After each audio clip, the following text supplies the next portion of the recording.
আসসালামু আলাইকুম। ইসলামের দৃষ্টিতে ফরজ গোসল অত্যন্ত গুরুত্বপূর্ণ একটি পবিত্রতার আমল। এটি জানাবাত, হায়েজ বা নেফাসের পর পবিত্র হওয়ার জন্য ফরজ হয়।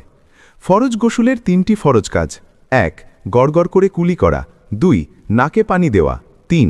পুরো শরীর এমনভাবে ধোয়া যাতে একটি চুল পরিমাণ জায়গাও শুকনো না থাকে।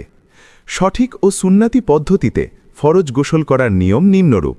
প্রথমে মনে মনে নিয়ত করুন, আমি ফরজ গোসল করছি আল্লাহর সন্তুষ্টির জন্য। তারপর বিসমিল্লাহ বলে শুরু করুন।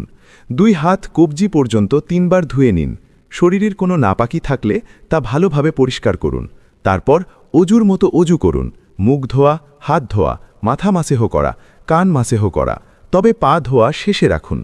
এবার মাথায় ৩ বার পানি ঢেলে চুলের গোড়া পর্যন্ত ভালোভাবে ভিজিয়ে নিন। তারপর ডান কাঁধে ৩ বার এবং বাম কাঁধে ৩ বার পানি ঢেলে পুরো শরীর ভালোভাবে ধুয়ে ফেলুন।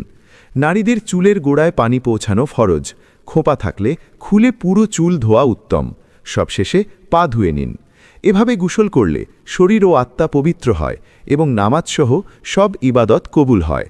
আল্লাহ আমাদের সঠিকভাবে পবিত্রতা অর্জনের তৌফিক দিন। আমিন।